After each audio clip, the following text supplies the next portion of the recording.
Online अध्ययन में आपका स्वागत है। मेरा नाम अभिषेक। देखिए, आप लोग का जो केवीएस पीआरटी का एग्ज़ाम हुआ था उसका क्वेश्चन पेपर आंसर की दोनों आ चुके हैं। उसमें आप लोगों ने मैच भी कर लिया होगा, बट कुछ क्वेश्चंस ऐसे हैं जिनकी आंसर्स जो हैं वो गलत लग रहे हैं। उसको मैं आपको इंडिकेट कर देता हूँ। आप अपने अनुसार सर्च करके ऑनलाइन भी उस पर चैलेंज कर सकते हैं, ये आप पर है। तो पहला क्वेश्चन मैं बात करूँ तो यहाँ पे देखिएगा कि भारत के संविधान के अनुसार राज्यों के विधान परिषदों में सदस्यों को मनोनीत करने की शक्ति किसके पास है। ठीक है, तो यहाँ पे राज्यों के विधान परिषदों के सदस्यों को मनोनीत करने की बात कही जा रही है।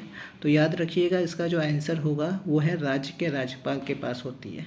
अगर यहाँ पे सेंट्रल गवर्नमेंट की बात होती तो यहाँ पे भारत के राष्ट्रपति के पास होती है शक्तियाँ, बट यहाँ पे जो सेकंड ऑप्शन है आपका वो सही है। ठीक है, बट केवीएस पीआरटी में जो आपका आंसर दे रखा है वो दे रखा है भारत के राष्ट्रपति द्वारा। तो आप इसको सर्च करके चैलेंज कर सकते हैं, आप अपने अनुसार देख लीजिएगा। नेक्स्ट क्वेश्चन पे चलते हैं हम।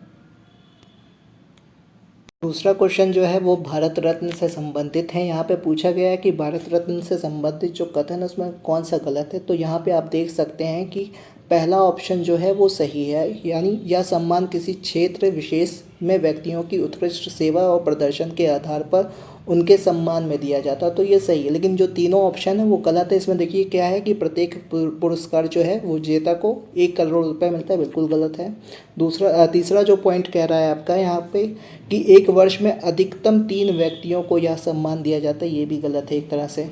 और जो चौथा पॉइंट कहता है कि अनुच्छेद 18 यानी आर्टिकल 18(1) के तहत यह जो पुरस्कार है उसमें जो आपका के नाम के आधार पर जो उपसर्ग और प्रत्यय के रूप में सम्मान का प्रयोग नहीं कर सकता है, बल्कि कर सकता है। ये आपका आंसर गलत है तीनों। तो आप देख सकते हैं यहाँ पे तीनों ऑप्शन जो गलत है, इसमें से एक पूछा था तो आपका तो तीनों पे अगर आपने टिक लगाया होगा तो सही होगा। तो इसको आपको देखना होगा कि चैलेंज करिएगा, इस पर आप पर है। उसके आगे नेक्स्ट क्वेश्चन पे चलते हैं हम। तो देखेंगे यहाँ पे इस क्वेश्चन में आप देखिएगा तो इसमें क्वेश्चन पूछा है कि उड़िया में साहित्य अकादमी बाल साहित्य पुरस्कार 2022 किस पुस्तक शीर्षक को प्रदान किया गया है। तो इसका आंसर जो है वो है कोला हला ना हला हल हला। ये आपका जो आंसर है फोर्थ आंसर सही है, बल्कि इन्होंने जो आंसर की दी है केवीएस पीआरटी में वो आपका इन्होंने दिया है आंसर 3 को। तो आप इसमें देख के सर्च करके चैलेंज कर सकते हैं। नेक्स्ट क्वेश्चन है आपका। इस क्वेश्चन में आपका पूछा गया है कि भारत सरकार के किस मंत्रालय द्वारा सूचना निगरानी मूल्यांकन और सामाजिक संपरीक्षा योजना शुरू की गई थी। तो ये इसका जो आंसर है वो सामाजिक न्याय और अधिकारिता मंत्रालय द्वारा इसको शुरू किया गया था। इसका आंसर है, आप सर्च भी कर सकते हैं वैसे, लेकिन यहाँ पे इन्होंने जो क्वेश्चन का आंसर दिया है वो है आपका ग्रामीण विकास मंत्रालय। तो आप लोग अपने क्वेश्चन को एक बार सर्च कर लीजिए और फिर से एनालिसिस करिएगा।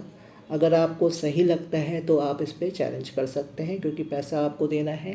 मैंने आपको दे दिया है, आप अपने हिसाब से सर्च कर लीजिएगा। All the best.